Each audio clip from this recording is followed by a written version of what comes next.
Nagagalit ang bilihan.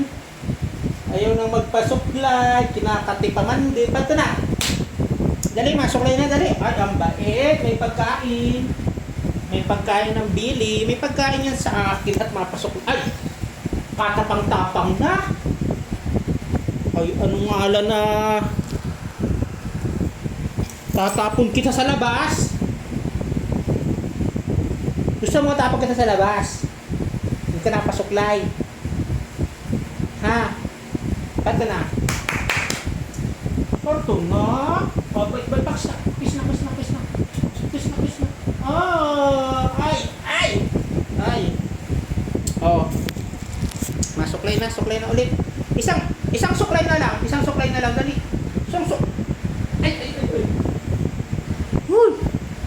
Hirap mo ha. Sige. Papakatay kita sa manginginom. Katigas-tigas ang ulo. Sige. Malabag ka na sa akin. Sige. Ano? Papakatay kita sa mga manginginom diyan sa labas.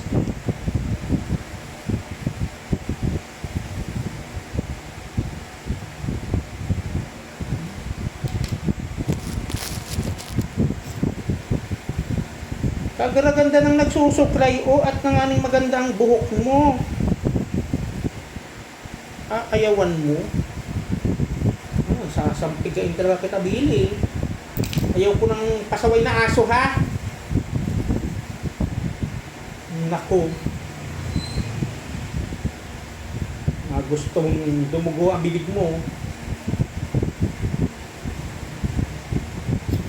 Pag mga pasaway ay pinapadugo ko ang bibig, tinatapon ko sa labas yan. Pagpasaway. Pero pag mabait, katulad ng bili ko, ay lagi may pagkain yan.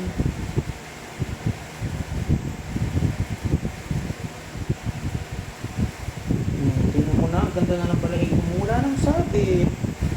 Ganun lang yung bili. Ganun lang yun. Ganun ang concept ng bili ko. Oh, dito sa part na to. Yehe! Ay, ang bait naman. Nagpapasuklay na. Ay, napakabait naman ng bili. Gusto yata makakain ng barbecue tsaka chicken. Ay! Napakabait. Hinigaan pa talaga. Ay! Humiga na talaga. Napakabait. Humiga na. Oh, gustong-gusto ng... Aroy. Joke lang tayo.